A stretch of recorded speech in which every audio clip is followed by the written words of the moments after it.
messy, all the stuff. It can, I mean, it can be, I usually have 1 or 2 days of cleanup day. So I have a process of, I'll throw, and before I would have to clean up after every day.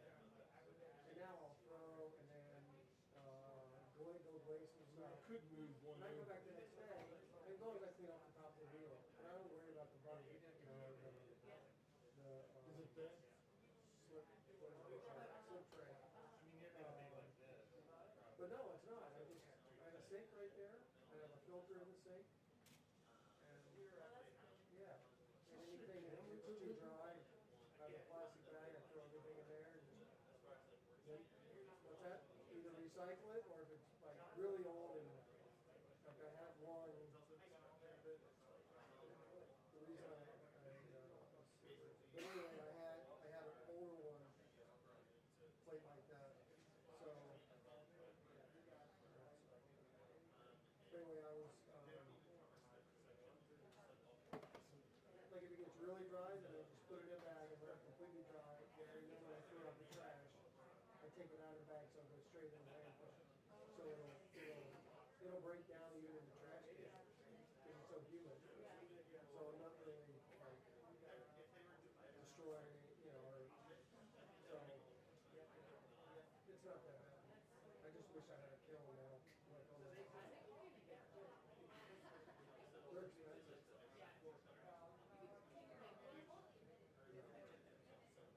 Because they fly. What if she wanted a birthday chair?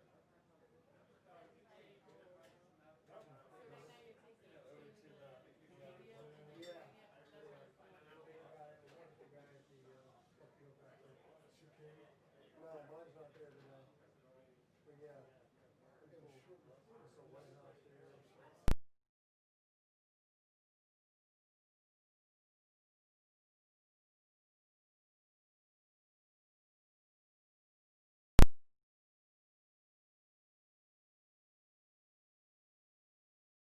Verify it here in the front row. Let me ask him if he can move it back some. Oh, it's scary. Let me ask him.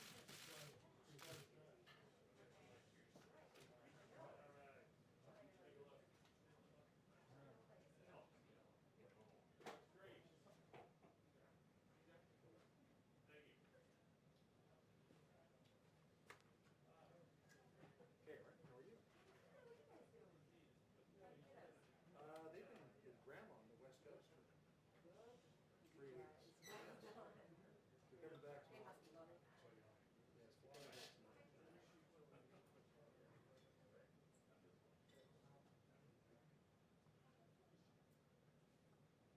Probably not down, but a little back. Just slide it back a couple of inches.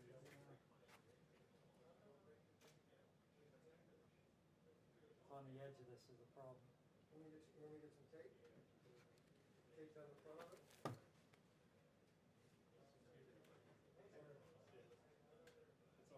Oh, back of the chair. Now I got his lens in my picture. All right, just pull them back. Let me take this. I'll take this off. How's that? Let me see if that'll.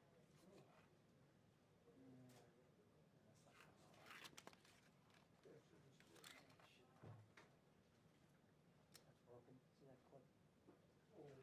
It's okay, don't worry. I think they were on the bottom. If he pulls his back, I can. Yeah, we'd have to both pull back. This is on autofocus, I'm sure, right?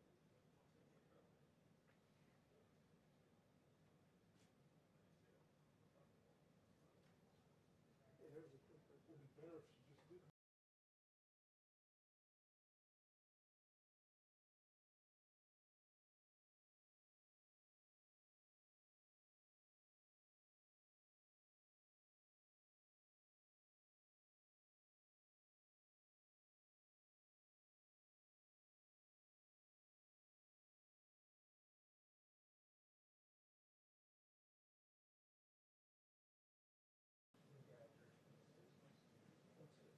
Slide this back a little bit. I can go back this far right here.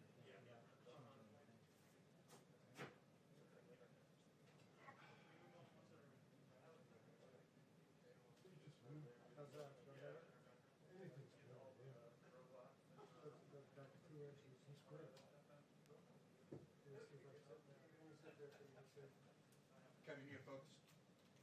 Mine.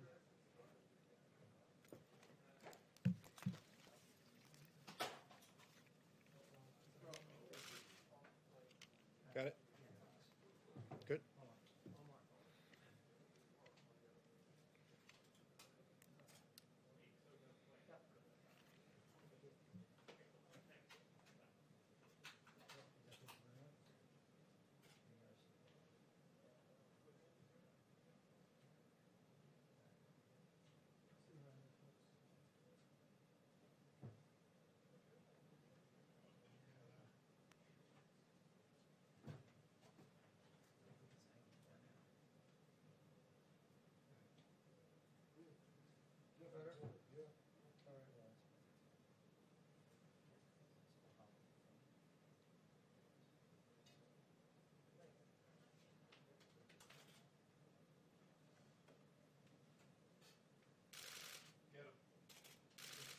Get him. Get him. Sir. Sir.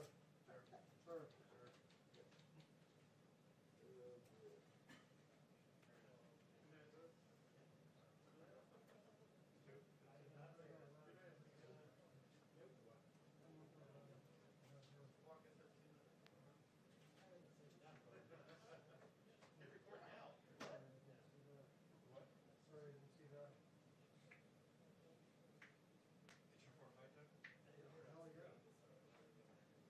It's your fourth item?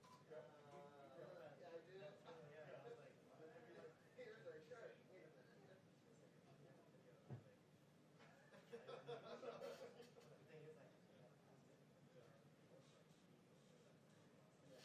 Seems to be the best one yet. Thanks. I'm nervous.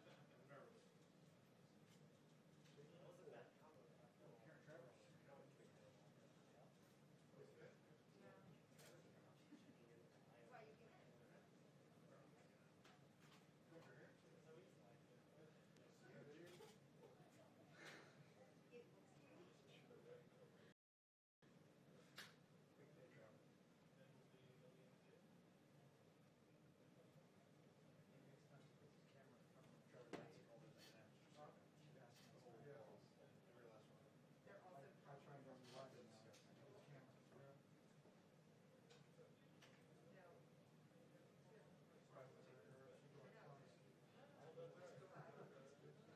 No, no, go ahead.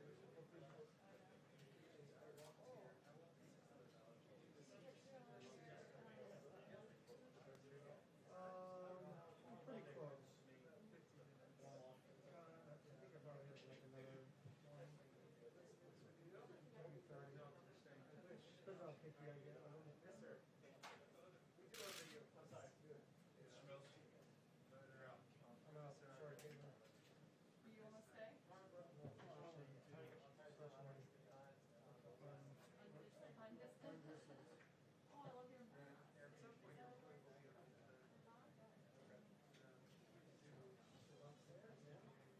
What?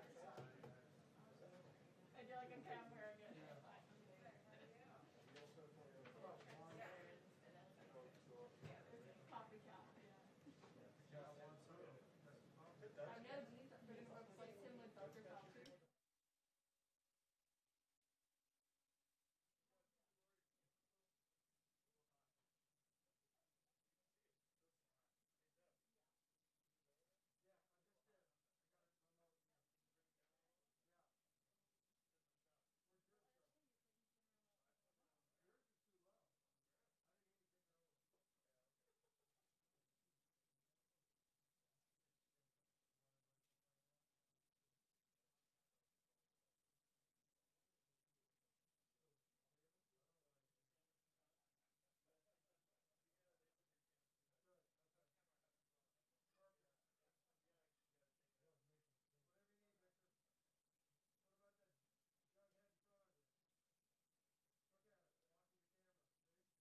very much. Thank you, everybody. Thank you. We've had a tremendous week uniting the country in our fight against the China virus. I've reminded people of the importance of masks when you can't socially distance in particular. A strong message has been sent out to young people to stop going to crowded bars and other crowded places. Yesterday, we made the amazing announcement for our plans to protect nursing home residents. We're working very hard on that. We're doing very well all over the country. And also about contracting with Pfizer. We made a big, beautiful contract with Pfizer. We think they're very close, but we have a lot of companies that are very close to produce a vaccine. And I wanted to come out again today to share some additional news with you. This afternoon, my political team came to me and laid out our plans for the convention in Jacksonville, Florida. It's a place I love. I love that state. The drawings look absolutely beautiful. I never thought we could have something look so good so fast with everything going on. And everything was going well. A tremendous list of speakers, thousands of people wanting to be there, and I mean, in some cases, desperately be there. They wanted to attend, people making travel arrangements all over the country. They wanted to be there. The pageantry, the signs, the excitement were really, really top of the line. But I looked at my team and I said, the timing for this event is not right. It's just not right with what's happened recently, the flare-up in Florida. To have a big convention, it's not the right time. It's really something that, for me, I have to protect the American people. That's what I've always done. That's what I always will do. That's what I'm about. They said, sir, we can make this work very easily. We have great enthusiasm, incredible enthusiasm. Even the polls say about the most enthusiasm they've seen. We can do this safely and we can do it responsibly. And I said, there's nothing more important in our country than keeping our people safe, whether that's from the China virus or the radical left mob that you see in Portland, where I want to thank Homeland Security and others and law enforcement for doing a fantastic job over the last few days. They went in, and people were out of control for 51 days, a long time, and Homeland Security and other law enforcement with us went in, and they've done a great job in protecting our property, federal courthouse and other property, and most importantly, protecting our people. Or the senseless violence that you see in Chicago or New York or Detroit, a lot of other cities where so many people are shot and so many people are killed. And people elected me to help and to protect. So I told my team it's time to cancel the Jacksonville, Florida component of the GOP convention. Will be starting in North Carolina for the Monday, as has always been planned. We were never taking that off. That's remaining as it is. The delegates are going to get together. That's where they do their nomination. So the delegates are going to North Carolina, and they'll be doing the nomination. And we're going to do some other things with tele-rallies and online the week that we're discussing, which will be really good. I think we're going to do it well. And I'll still do a convention speech in a different form, but we won't do a big, crowded convention per se. It's just not the right time for that. I care deeply about the people of Florida and everywhere else, frankly, in this country and even in the world, who would be coming into the state, and I don't want to do anything to upset it. They'll be doing very well very shortly. We're going to put some maps up of the country behind me, and you'll see that the area that we're talking about is a hot spot. You'll also see a lot of the country has no problem whatsoever, most of the country, actually. So I'm always going to take care of you, so that's the way we're going to do it. I've spoken to Governor DeSantis and informed other political leaders. I want to thank the Jacksonville community and its great mayor. He's a great guy, really great guy. They wanted it so badly. And all of the other political representatives in Jacksonville and in Florida. and just very special people, a very special group, and they were there for us 100%. Today, I want to provide an update on the actions we're taking to support the safe reopening of America's schools. Parents around the world who have had their children home for the last few months have a greater appreciation for the fact that teachers are essential workers, that they're essential to our children's future. Our goal is to protect our teachers and students from the China virus while ensuring that families with high risk factors can continue to participate from home. Very important. The American Academy of Pediatrics has released guidance recommending that schools reopen. It said, quote, lengthy time away from school and associated interruption of supportive services often results in a social isolation, making it difficult for schools to identify and address important learning deficits, as well as child and adolescent physical and sexual abuse, substance abuse, depression, and suicidal ideation. This, in turn, places children and adolescents at considerable risk of morbidity and, of some cases, mortality. Beyond the educational impact and social impact of school closures, there's been a substantial impact on food security and physical activity for children and for families. So that's very important. And there's a highway, it goes both ways. The National Education Association recently stated, despite the momentous efforts of educators during the pandemic, online learning has never been an effective replacement for in-person learning and support. Being at the school, being on the campus is very, very important. One study estimates that due to school closures last spring, the average student will begin this school year roughly 35% behind in reading compared to the typical year, and more than 50% behind in math. That's a big statement. According to McKinsey & Company, learning loss will probably be greatest among low-income Black and Hispanic students. They're the ones that are hit the hardest. We don't want that happening. 30 million American students rely on schools for free and reduced meals. Over 70% of the students who receive mental health services do so through their schools. According to HHS, 1 in 5 reports allegedly having to do with child abuse.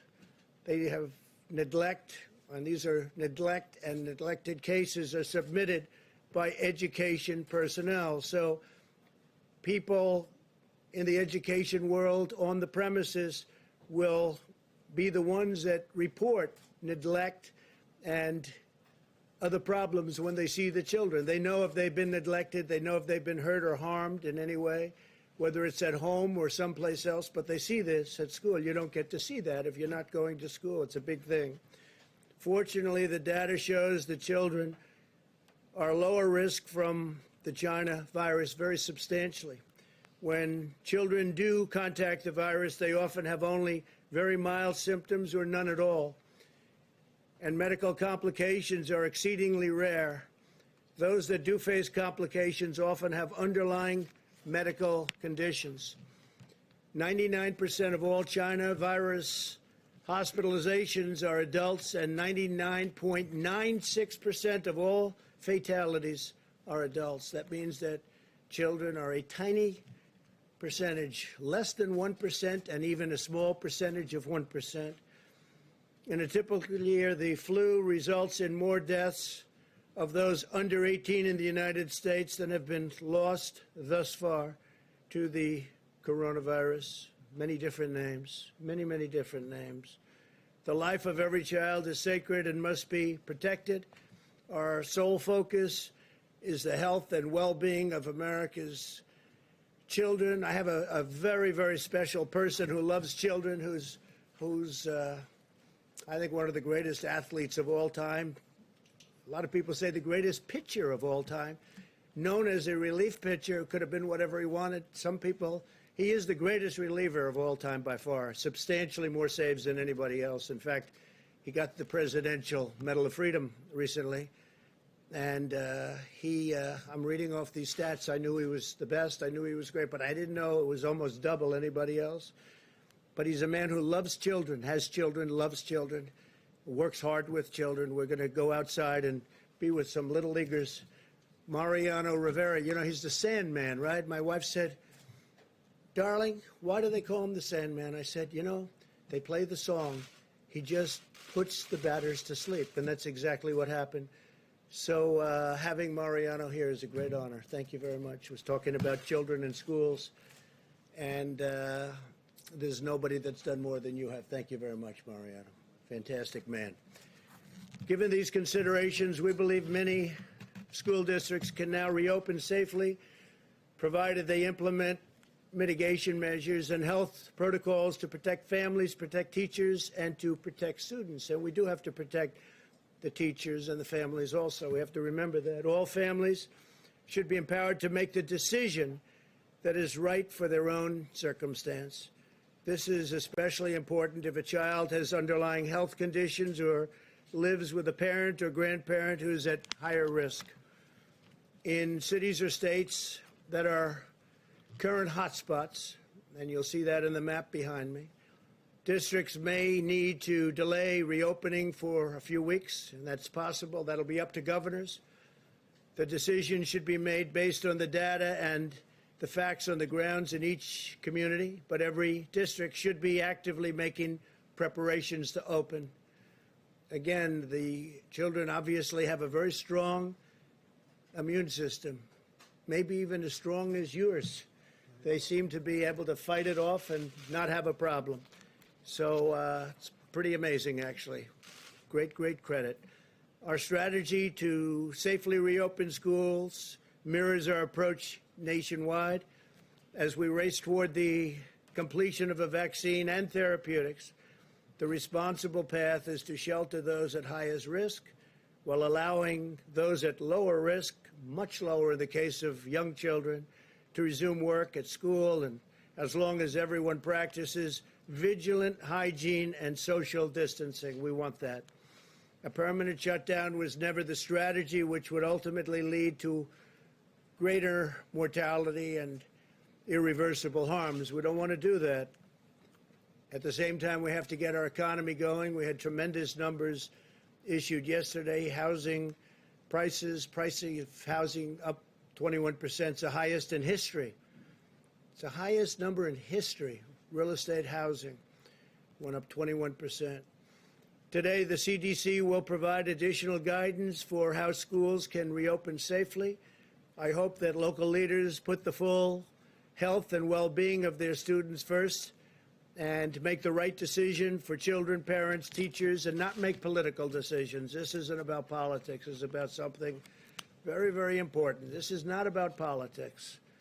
I even think it's bad politics if you do the wrong decision, very bad politics. We're asking Congress to provide $105 billion to schools as part of the next coronavirus relief bill. This funding will support mitigation measures such as smaller class sizes, more teachers and teacher aides, repurposing spaces to practice social distancing, and crucially, mask wearing. This money is in addition to the $30 billion we secured for schools and universities earlier this year. That money we have, some is distributed and some is not distributed. If schools do not reopen, the funding should go to parents to send their child to public, private, charter, religious, or home school of their choice. The key word being choice. If the school is closed, the money should follow the student, so the parents and families are in control of their own decisions. So we'd like the money to go to the parents of the student. This way they can make the decision that's best for them. We cannot indefinitely stop 50 million American children from going to school, harming their mental, physical, and emotional development. Reopening our schools is also critical to ensuring that parents can go to work and provide for their families. The Council of Economic Advisors estimates that 5.6 million parents will be unable to return to work if schools do not reopen this year. It's a tremendous problem. It's a tremendous problem. Schools have to open safely, They have to open. More than a dozen European countries, as well as South Korea, Taiwan, and many others, have already reopened schools, and cases have not risen. We can achieve the same goal if we unite together, follow the best medical practices, and apply common sense. We'll continue to support states and cities in the current hotspots in the South, Southwest, and West. The governors, I know them all. They're all very, very capable. They're doing a very good job. They're working so hard. You wouldn't even believe it. We have nearly 30,000 federal personnel deployed in the states that need assistance. We're helping with doctors and nurses, medical personnel of all kinds. As a PPE update, we're in close communication with governors and states. We have supplies, everything they could possibly need. We're very strong on supplies. Remember, I used to say the cupboards were bare. Well, now the cupboards are the opposite. Due to our historic efforts to increase both the national stockpile and the state stockpiles, the vast majority of the states have 60 days' worth of supplies on hand. And most importantly, they have ventilators, because the ventilators are very, very hard to come by, at least in the past. Now we're making thousands of ventilators a month and supplying them in many cases to other countries. For states that are making requests, we're rapidly delivering. In the last 24 hours, FEMA has deployed more than 1.5 million masks upon request, 1.7 million gowns, and 600,000 well, let me change that. We've created about 600,000 different supplies. We have 600 ventilators to Arizona, North Carolina, Pennsylvania, Colorado, Idaho, and Washington. I think the number is 600. We'll go check that, and we'll give it to you in a little while. But we've got a stockpile of thousands of ventilators. I think we've sent out about 600 just recently. The United States has now conducted more than 51 million tests, which is more than any other country in the world by far. Roughly half of the tests are either the rapid point of care tests, which frankly solves a lot of problem and delay, 5 to 15 minutes instead of waiting for service both ways in both directions and then at the lab. But roughly half of them now, which is a tremendous increase, are 5 to 15-minute tests, or tests done in a hospital where you get the results back in less than a day, in some cases immediately. We're continuing to surge testing to current hotspots such as Miami and Phoenix to detect those with the virus and take steps to stop from spreading it further. There's a copy of the map, and this is, you have it right behind me. That's really very much indicating where the problems are. You see from that, it's in great shape, lots of it. The Northeast has become very clean. The country is in very good shape, other than if you look south and west, some problems. That'll all work out. On therapies, we've worked with Florida to ensure that over 40,000 vials of remdesivir are arriving this week. It's a lot. That's a lot. They're working round the clock to make it. It's had a tremendous impact. We've also shipped thousands of vials to Arizona, California, and Texas over the past 2 weeks. Arizona's doing very well. It's heading down. The numbers are heading down, I think, very quickly. Governor's done a great job. They've all done a great job. They've all done a great job, working hard. We'll continue to monitor the areas rising and with respect to cases, and we ask all Americans to exercise vigilance, practice social distancing, wear a mask, do whatever is necessary so we get rid of this horrible situation, this horrible disease that was sent to us by China. It should not have been sent. They should have stopped it. They could have stopped it. They didn't. And the entire world has gotten infected. And a lot of countries are going through a lot right now. This morning I spoke with President Putin of Russia, and they're going through a very hard time with this, in Moscow in particular. I spoke to the Crown Prince, Saudi Arabia. They're doing well, but they're going through a lot. Everybody's going through a lot. Yesterday I spoke to the heads of 4 different countries. All 4 are going through a lot, going through a hard time. This could have been stopped. It could have been stopped quickly and easily, but for some reason it wasn't. And we'll figure out what that reason was. So with that, if you have any questions, please. On the convention, were you simply not convinced that you could keep people safe at the convention?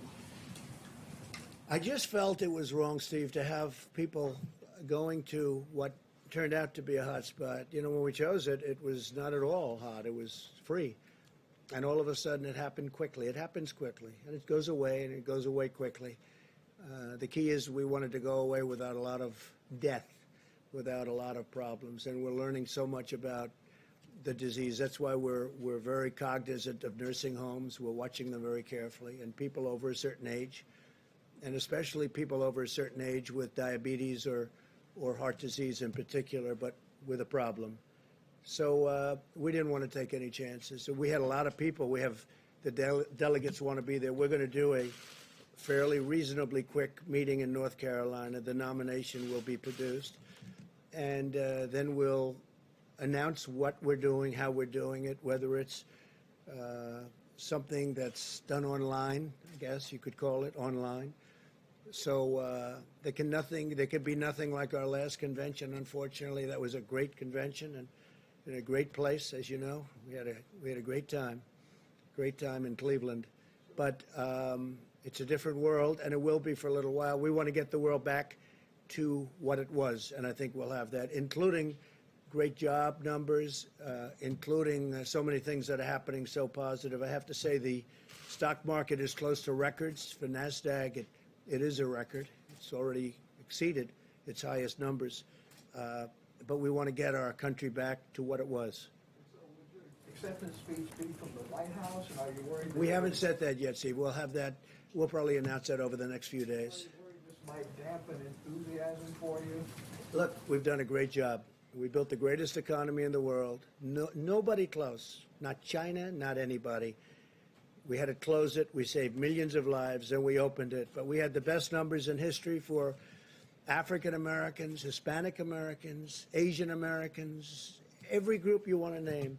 Young people without a diploma, young people with a high school diploma, with a college diploma, anything you want to name. We had the best numbers. Women doing incredibly. Never been a time like that. And we had to turn it off because of what China did. We had to turn it off. And then all of a sudden, now we turn it back on, and we're doing very well. But it was very bad. China, speaking about China, the trade deal means less to me now than it did when I made it. When I made it, it was a great deal. But they're setting records. Yesterday was a record corn day. They purchased more corn than any order ever. And that went on for 2 or 3 days, and soybeans and all. But it just means much less to me. Can you understand that? Just means much less to me. Please, go ahead. What was the one thing, if there was one thing that changed your mind about the convention, and did Florida officials ask you to cancel it? No, they didn't. We're dealing with them, but they didn't. I would just say safety. Just safety. I could see the media saying, oh, this is very unsafe. I don't want to be in that position. It's safety, not because of the media, but that's what they would say. And we'll have a very nice something. We'll figure it out. It'll be online in some form. Maybe it'll be something even a little bit different. We have time. You know, we're talking about the end of August. But I think it'll be something that will be exciting.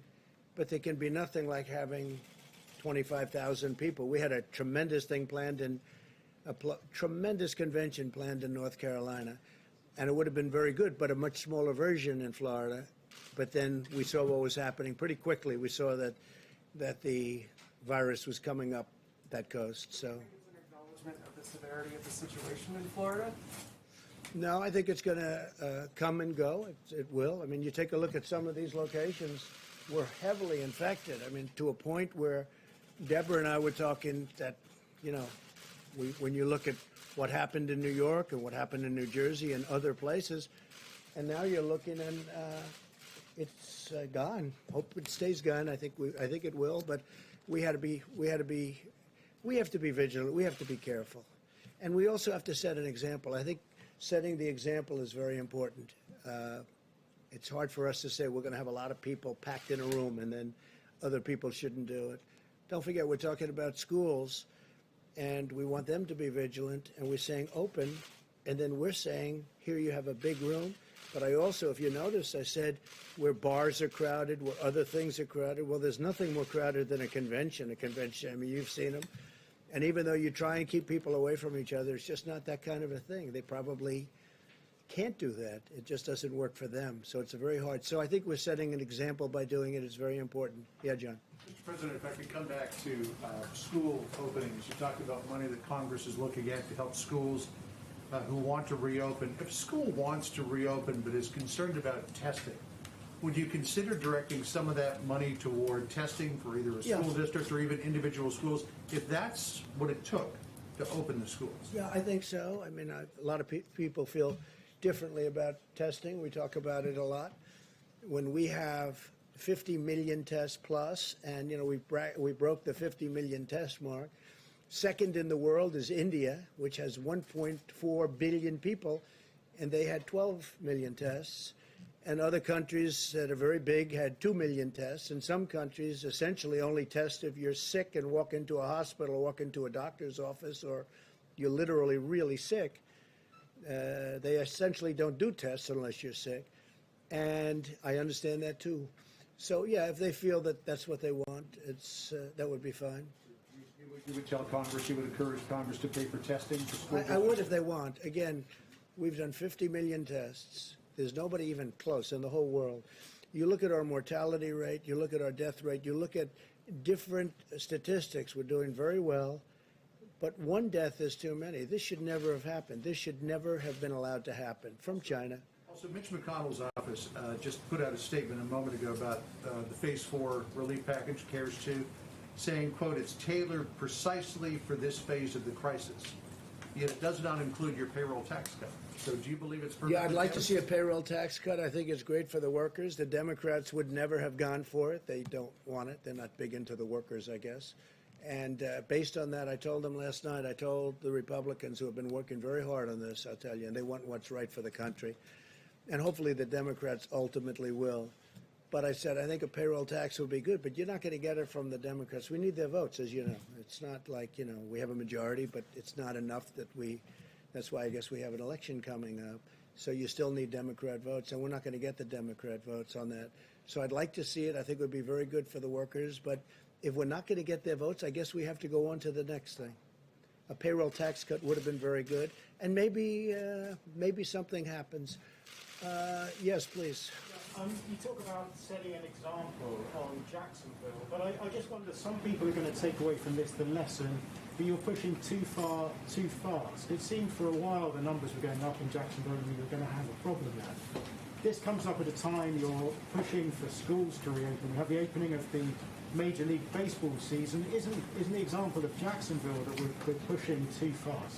Well, baseball, as an example, we were discussing it a little while ago. You're going to be at an empty stadium. I've agreed. Randy Levine's a great friend of mine from the Yankees. He asked me to throw out the first pitch, and I think I'm doing that on August 15th at Yankee Stadium. And I say, how's the crowd going to be? And, it's like you don't have a crowd. There is no such thing. It's going to be interesting, Mariano. He's not used to that. I've been at many games. He walks in, the place goes crazy. I think it'd be just as good without the crowd. You were just born with it. Some people are born with it. I don't know if this is only for the baseball players, but I've never seen a pitcher throw a ball where so many bats were broken as Mariano. He's got the all-time record. I said, how do you do that? He said, parents. Great parents, when you get right down to it, right? How do you do that? It's called parents. I just to finish, I think that we have to all set examples. I think Major League Baseball is setting an example by, playing to empty stadiums, and so are other sports. You see that. Now, then they'll allow a certain number in. I see golf is now soon will be allowing people to come in percentages, and all of a sudden we want to get back to normal. The key is to get back to normal because nobody wants to see this. But I think it's really good that baseball's opening. It looks like football's opening. It looks like sports are opening. It's a tremendous thing psychologically for our country. And we're all with it. We're going to see right now some beautiful young little leaguers outside with a great future ahead of them. They're already practicing on the front lawn of the White House, and we're going to go out and say hello to them, and it'll be really great. Okay, how about one more? Yeah, please, go ahead. President Trump, the Washington Post earlier today reported that one thing holding up the GOP coronavirus bill is the White House asking that it include language regarding the FBI building in downtown Washington, D.C. Is that true? I don't know that they're putting it in this bill, but I know they want to have a new FBI building. This one is very old, and it's really was never built to a very high standard, as you probably have heard, and it's got a lot of danger involved, and panels falling off the outside and pieces of concrete falling off the building. And they want to build it at the site that they have it. They had options very far away from Washington. And I said to them, frankly, you have to be near the Justice Department. There's nothing better than the site. The site they have now is better. But they were looking at sites in Maryland and Virginia and different places. But they would have been too far away. So I have been encouraging them to build it, and if you have a choice. You can renovate the existing building, but it's not a good building, or you could take it down and build a great building for the FBI for 100 years and have it be incredible, even with tracks on top. They're talking about, we have, because FBI people like to work out a lot, and you could have literally quarter-mile tracks on top. It's a very big site, very wide site. So I think the best idea would be to build a new building, and that way you have it for a long time. Renovation can never be as good as a new building in that case. I know they're talking about it, whether or not they put it in this bill or someplace else, but the FBI needs a new building, and we'll get it done. Thank you all very much. Thank you. Thank you very much.